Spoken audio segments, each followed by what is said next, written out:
The Clipse. Ooh. New music. It's out. It's here. I'm excited. Ooh. Yo, yes. How you feel about Pusha T? I love Pusha T. You say you the head of Orbs. Head of Orbs.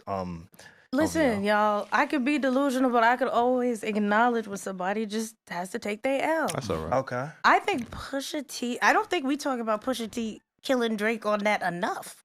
Actually. Like, I think that's one of the, like, that was one of the greatest little situations in a while. I still think about that shit. It's my nigga. Yeah, that was wild. Nigga fully exposed he had a child, and Drake actually had to just run with that. Like, nigga had to own fatherhood after that. That's different. And you love Drake. I love Orbs. And can say that. Love Orbs. Yeah, like this is balancing. Love that him duality. down. Like, but it's still happening. Yeah, it happens, man. You know? You sound like Alex. Yeah. Because Alex defends Drake in the same way. Yeah, because at the end of the day, he's still Drake, nigga. Like, respect him. But, like, you know? Did y'all hear the new Clipse song? Oh, man. Ace Trumpets. Ace Trumpets. Sound good. Anticipated album from Pusha T. Let God sort him out. I'm going to play this because this is the first time Malice and him...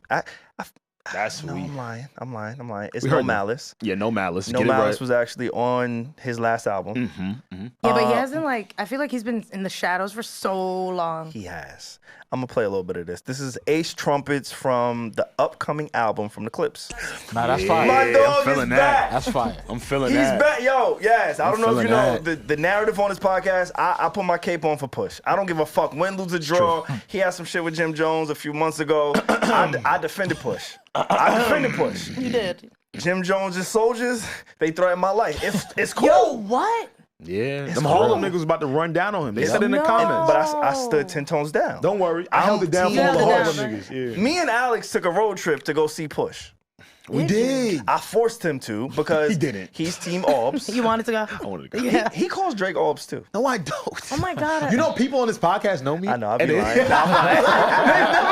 I be lying when the guests pull up. What the fuck, nigga? It's phony. Nah, I be lying when the guests pull up. You're messy. Gotta get a little wild. That's He wild. fake, yo. He's He OD. fake. You know how we do. But nah. So Push dropped this, or the Clipse dropped this. Let me be clear. And then they went on a press run. They talked about a lot. Alex, I don't know how you feel about this shit. I thought this was amazing music. Shout out to Pharrell. Yes. We was dissing Pharrell on the pod, I think. Why were you? Why? We were not. Yo, he be Explain saying it, things bro. so abrasively. Stop. Why we the did fuck we would was you not dissing Pharrell. diss We were for just real? talking about the absence of Chad, and Okay. and if we heard it in recent production, Okay. That's a diss. it's not a diss. It's not a diss.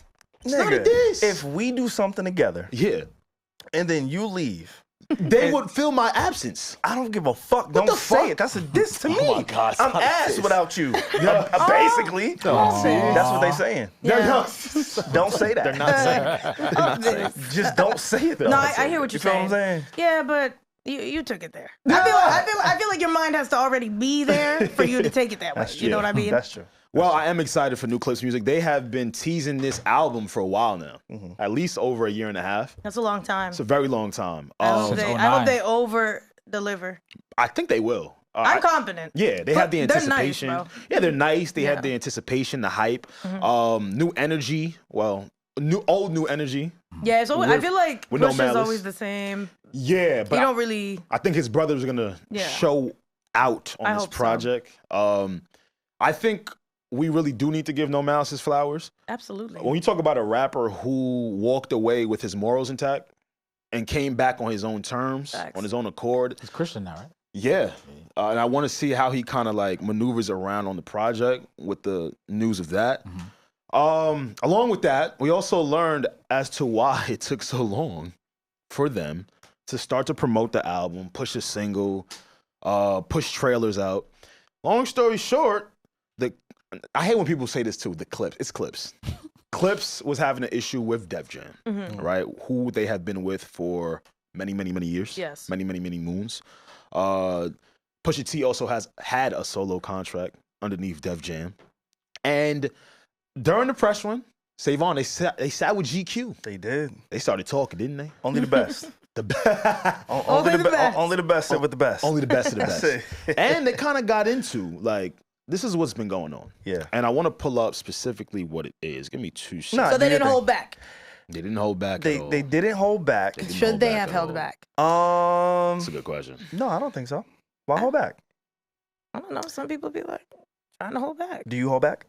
I wish I did. I should. I sure should. Yeah, no, what they said was interesting. And I like, they give a real old school approach to how they roll out things. Yeah, I love that. A very traditional. Let me not say old school. I feel like old school is associated with like KRS-One.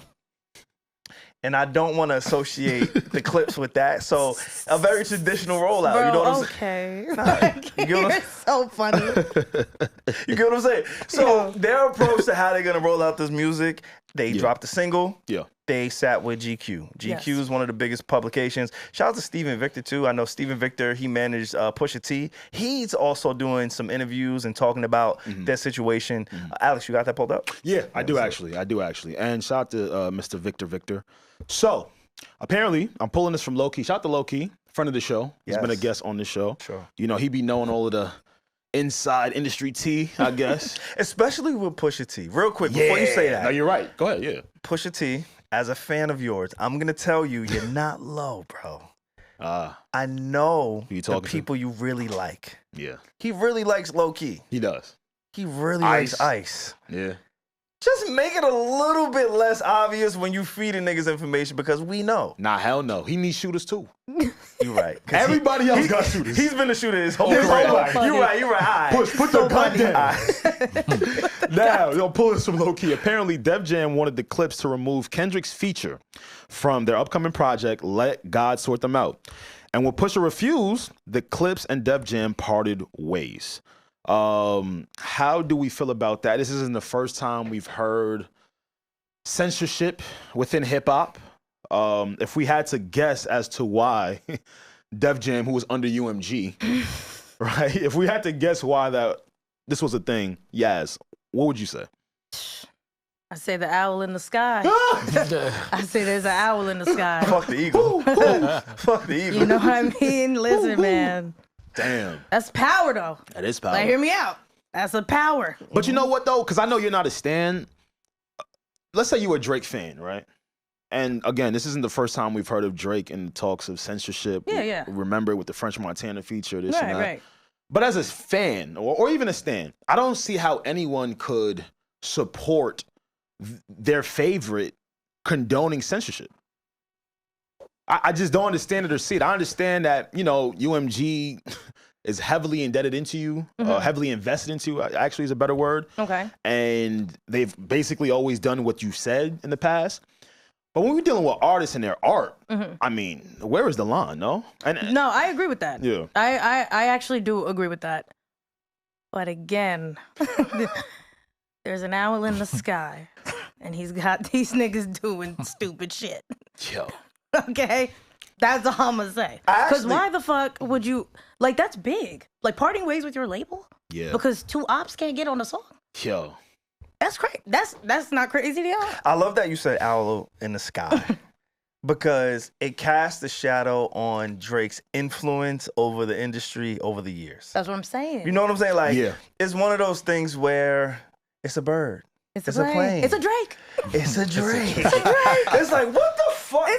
He's been doing this shit for a really long time. Pulling strings A behind lot of scenes. people probably, like, and this is why so many ops came out during that whole beef. Yeah. Because, no, all jokes aside, though, the censorship shit is ridiculous. But the thing is, I'm not in these rooms. I don't know what these conversations are like. I don't know what's actually happening. I don't know if Pusha T and Kendrick just want to do a song just because it be hot. They both could spit. I don't know if Drake's gonna catch another fucking 18 rounds. I don't know. So I can't say that, like, he's the reason, but I mean, it's all trails do lead to the bird. If the message is coming from the bird, all trails lead to the owl. Title, please. Somebody write that down.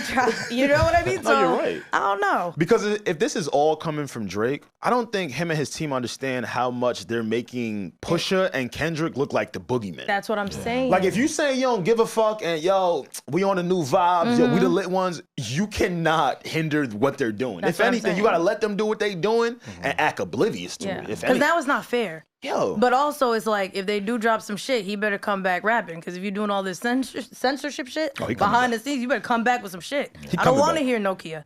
Nigga, get in there and talk shit. I'm so glad she said that. Because when a guy says that, it comes off a little bit different. Yeah. It comes off because when he puts out Nokia, I said Nokia like it was a whole different language. Nokia. I said Nokia. Nokia. Like I was from Japan or some shit. I don't know, nigga. When he put out a song like Nokia. You did have a little accent I did. there. I don't know. When he put out a song like that, or just the album in general, Sexy Songs for You, right? He's feeding you. But he knows that but he knows someone like me. He knows like there's 20 of me that's gonna be like, fuck that beef. Girl, we feel good. Exactly. Girl, I feel good. Who's calling my phone? Who's calling that shit? So when he puts out music like that, like he's feeding you, your friends, and just the people who appreciate that music, who don't give a fuck about the politics and the beef. Exactly. So for you to say that, I think is really important because it lends to a different audience. Of course. It says like, yo, your worlds are colliding. Yeah. Right? There's people like you who just want to turn up, and let me not say you, because I don't want to put you in a box. But there's some people who only care about the turn up Drake, the hits, the Instagram phrases, all of those things. And then there's people who care about the artistry of rap and hip hop. Yeah. That's where Pusha T and Kendrick lean in. Yeah. So if you really love Push, if you really love Kendrick, you're always gonna lean in towards that. But if you don't give a fuck about any of those guys, you're gonna lean towards there. So for you to like be that middle ground, that's really important for you to say that. Yeah, I just feel like it's just like self-awareness and like all this shit is playing out on the internet. You know what I mean? Like you can't escape the shit. You think I wanted to hear about that stupid shit every day? Because I really didn't. Niggas couldn't wait to talk to me about Drake. I was like, niggas never talk to me about this. Now niggas want to talk every day. Oh, did you see Kendrick? Did you see? Of course I see it, nigga. It's everywhere. How you feel about Not Like Us? And then we can keep talking. You like that shit? Because you're conflicted, right? It's so bad. That's a West Coast bop. Nah, you know what it is? She a West Coast nigga. No, I'm not. That's my fault. In my head. No, you know what it is? You know when you hear something all the time, it's just like, and I'm not a hater. I'm a reasonable hater. He has it. Yes. Yes. What happened? The fuck does that mean? It means like I can hate with reason. That's not something to hate on because that is an undeniable hit. But I know all the words. As somebody who loves Drake, I know all the words to Not Like Us. You play that right now, I will sing it. I know that's right. That's balance, right? I will sing it in the mic. Yeah, that one was a smoker. It's undeniable. I like your phrases because before we turn the cameras on, you said you are a shameless narcissist. Yes. Yeah. And what did you just say? I don't know. I don't know. You just said I say a million things. She's saying shit. I just love the fact that she can get shit off. Yeah, I just gotta get that shit off. You get shit off that niggas can't really get off. Yeah. It's like a little hamster wheel in here. Hey, look, I'm excited for this album though. It better be a Jim Jones response on it because he threw a little line to Jimmy on Ace Trumpets. Did he? He did. Wait, I didn't. When he goes, look at y'all, look at them looking, waiting for him and him. That ain't enough, player. Like when Joey Badass called AZ Cheeks. Ass cheek or something. Oh, that was good. That was in and out. That was funny. That was in and out. That was funny. Push, you my man. Lyricist, my dog. What up? I see what you did to Drake and them niggas. You won't have to respond to Jim Jones, okay? I'm sorry. I don't want to move the goalposts, man. I don't know what it is. I'm seeing people move the goalposts when they come to Jim Jones. I don't like that, okay? He need to respond, because to me, I think he up 1-0 right now. Who? Jim? Yeah. If that was your response on the look at them waiting for Yeezy, him and him, Jim up 1-0. So, again, let's see what happens on the project. I think that would be so good for Jim Jones. I actually hope they respond to him. Same. Yeah. I really do. I think he's so consistent when like someone just bothers him. Yeah, what'd you say, Peter? Like Jim will have another. I mean, not to say he didn't have a resurgence. Yeah. But it'll kind of not force, but it help introduce him to more mainstream. Yes. Not to say Jim isn't mainstream, I know but what you mean. more people. Yeah, at this point in his career. And I think he just absolutely. does well in like environments where just people are coming at him. My dog ran to the block in Harlem. Yeah. 50 niggas. Yeah, Set up a was mic wild. in the middle of the street. Which was wild. New York but, like, Crazy. It's wild. Shooting at no Malice. At his age? At his age. At his age. That don't mean nothing. Some people are protectors of the neighborhood. I fuck with that. Exactly. Like See the that? owl in the sky. He's like Batman. Oh, Yeah. The it's owl a in the bird. sky. It's a plane. It's a drink. It's a drink. It's a Jimmy. It's a Jimmy. Yeah, Jimmy in the sky, you gotta watch yourself. Now, Jimmy Loki might be right outside. I ain't gonna lie, that's kind of funny. I ain't gonna lie, that's lit. You gotta watch yourself now. Listen, Jimmy might be right outside. Yeah, hold on. Now, I wanted to read the rest of this really quickly. This is coming from Brian Ziosk. He is one of the guys at DJ Booth. He's actually really, he knows his stuff. He says, according to various sources, the Clipse album has been done for quite some time. After they parted ways with Def Jam, they shopped the album around with the Kendrick verse being a selling point. To various labels before landing on a distribution deal with Roc Nation. Roc Nation was like, oh shit, you got a verse with Kenny on there? Take this budget. Let me get that. Come over here and take this budget. It was like, hey, we got a budget Probably for what you. happened. You say you got Kendrick on it? We got a budget for you, slide. Hola. Did they say they had a hard time selling it? That's a good question. No one would know, but maybe they were trying to figure out terms and what was the right fit for them. The funny thing is, the politics behind the scenes is a reoccurring theme when it comes to Drake. Yeah.